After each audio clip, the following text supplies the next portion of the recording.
continuing training our awareness, mindfulness of breathing, placing your interest, placing the attention on the feeling of the breath, the entire breath, the in-breath, and the entire out-breath. Placing the interest, placing the attention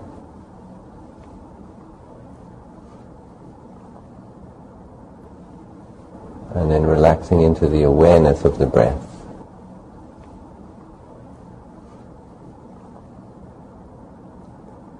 I like to use Buddha. The Buddha was awakened, alert, fully mindful in the present moment.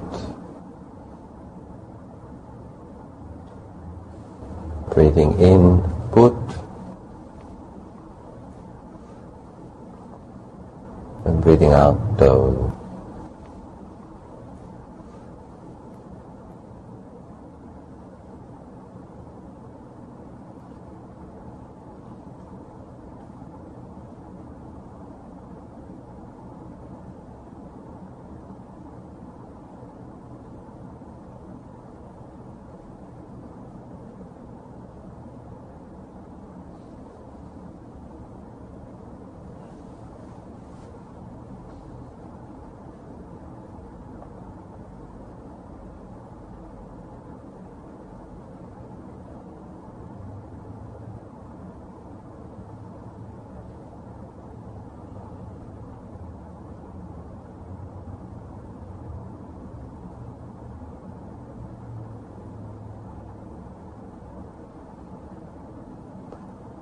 Knowing thoughts as just thoughts, not giving interest, not following.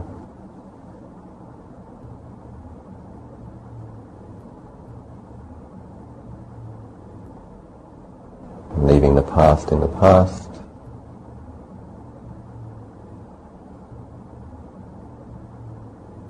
Not worrying about the future.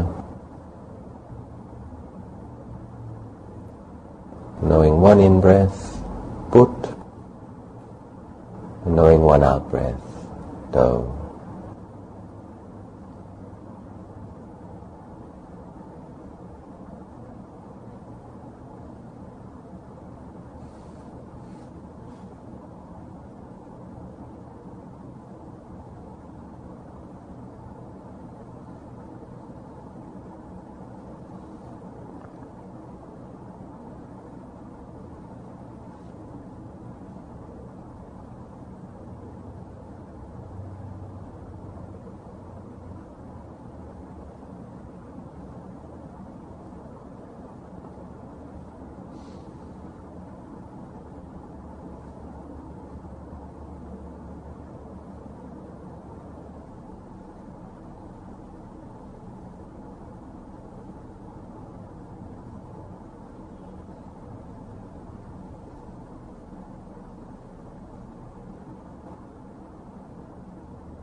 Simply aware of the feelings of the breath,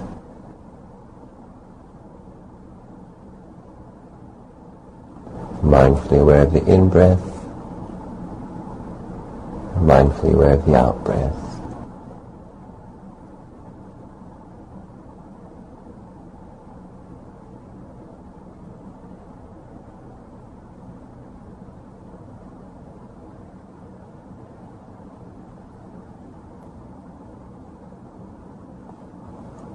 Some people can feel the breath more clearly at the nose. Other people feel it more clearly at the chest area. Other people in the abdomen. So you can also choose to observe the breath in just one of those places or in all three. If the mind's a little bit peaceful, sometimes it's nice to observe in just one place. But even when observing in one place, you're trying to be aware of the beginning of the in-breath, the middle of the in-breath, the end of the in-breath, the space,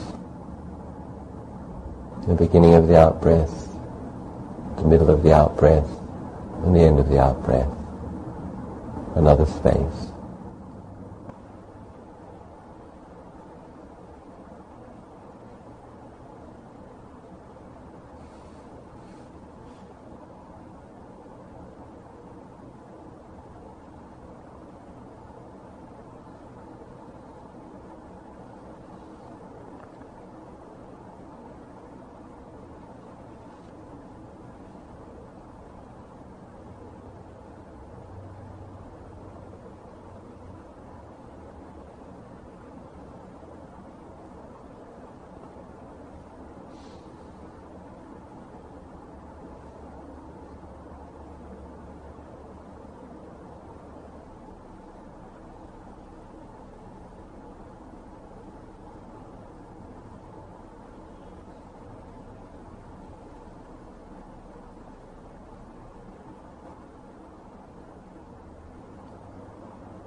Just want to lead a very small guided meditation, a little bit of Buddhanusati, since we've talked quite a bit about the birth of the Bodhisattva and the enlightenment and the first teaching. So, with your eyes closed, I ask you to visualize now a big Bodhi tree. And you can visualize that in an open glade, a grove. It's a very grassy. It's a sunny day. It's a big mature Bodhi tree in the middle of this space. And there's a big stream 100 meters or so away. And maybe there are some deer and some wildflowers. Sunny day, maybe it's spring. There's a gentle breeze. So just placing yourself in that field, in that glade, and just looking at this beautiful tree with all those heart-shaped green leaves. You're aware of your breath as I lead you in this meditation as well. One in-breath Bud, one out-breath Do.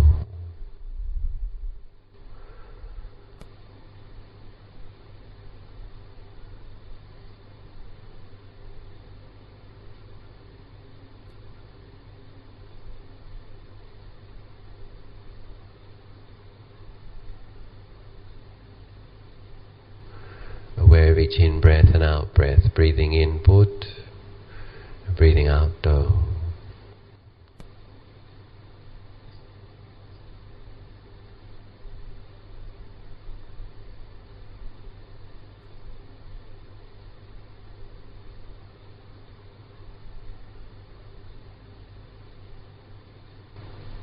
And now you're standing in this grove and you suddenly notice that there's a yogi meditating at the foot of that tree.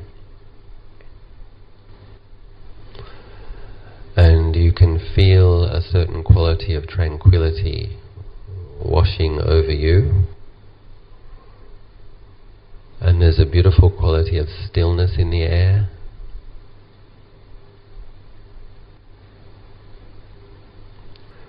And you're looking at that yogi, a young man, very radiant complexion. And it's as if there's a very beautiful quality of light, an ineffable radiance, golden, coming through the pores of the skin. And you've never seen anything like it before, but it looks very beautiful.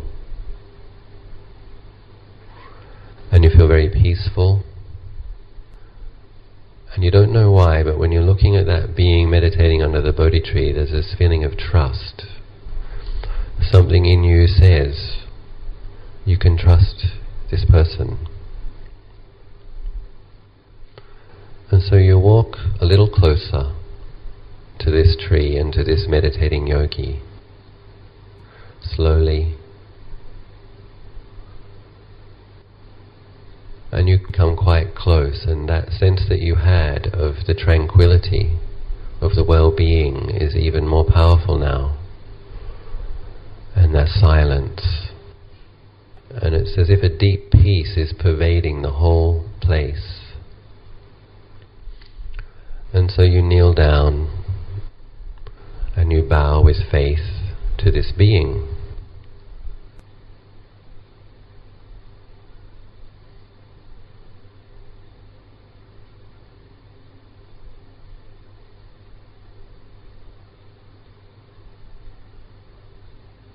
Now imagine then that this is the Buddha, not long after his enlightenment.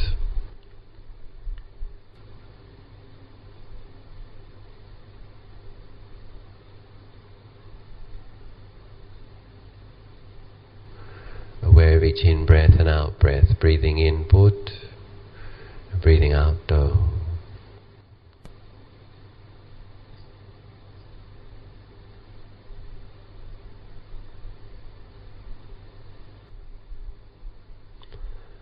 And when we recollect the qualities of the Buddha, it can sometimes seem intimidating because he's so powerful, such a warrior. Well, he had to be, to defeat Mara. But what we sometimes forget is the purity and the boundless, impartial loving kindness and compassion.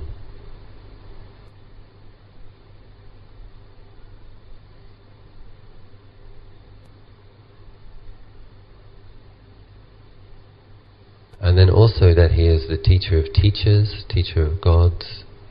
He's perfectly skilled at teaching beings, training beings, so he knows beings with incredible intimacy at one glance. And he doesn't look with a fault-finding mind. He looks like a mother or a father, and he looks as a teacher who is perfectly skilled in teaching. And so imagine now that you've paid respects to the Buddha, and now he opens his eyes and he looks at you. And he looks into your eyes.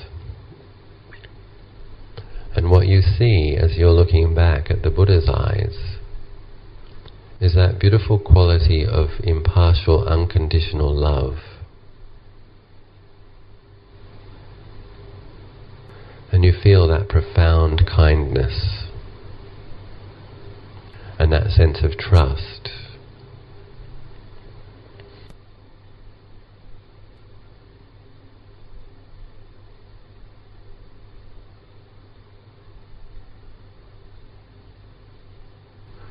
Aware of each in-breath and out-breath, breathing in Bud, and breathing out Do.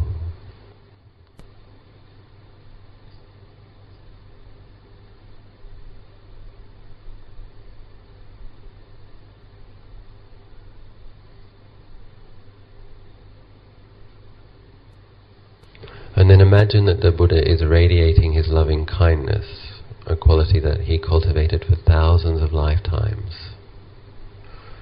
The most pure, the most subtle, the most profound metta. And all he wants from you is for you to be well and happy.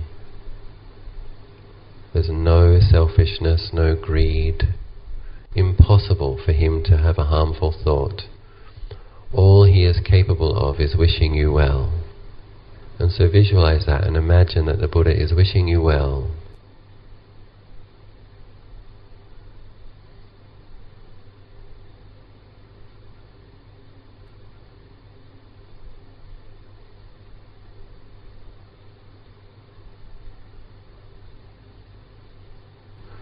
Aware of each in-breath and out-breath, breathing in Bud, and breathing out Do.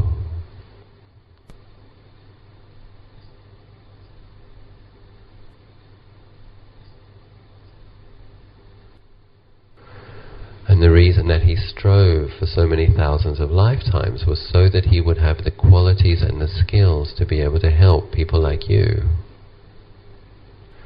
People with little dust in their eyes. People who love the good and who want to do better. Who wish to be free of suffering and who wish others to be free of suffering. So he sees that goodness in you.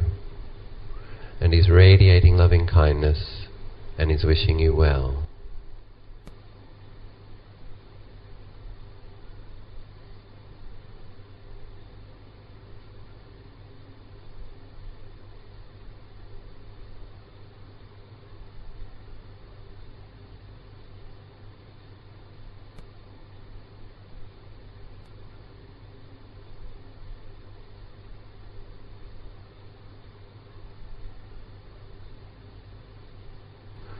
Aware of each in-breath and out-breath, breathing in Bud, and breathing out Do.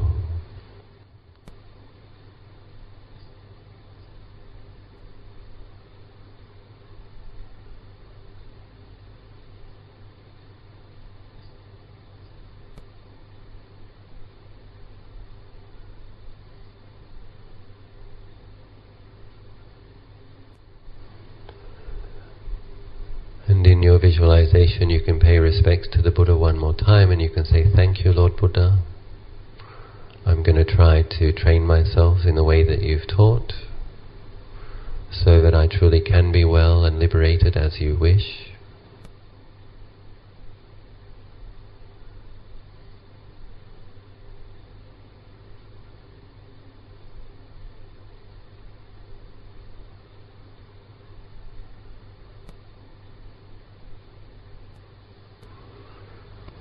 And just bringing that sense of having met with some blessing in your life and bringing this quality of faith and gratitude to the awareness as we train in cultivating Buddho, aware of each in-breath and out-breath, breathing in Bud, and breathing out Do.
Aware of each in-breath and out-breath, breathing in Bud, and breathing out Do.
of each in-breath and out-breath. Breathing in, Bud, and breathing out, Do.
Minute or so of the meditation, and bringing to mind now and recollecting the skillfulness of that effort, with a confident heart that merit is produced through such activity, and dedicating that merit to people who you think might benefit, to beings which you may have harmed, intentionally or unintentionally,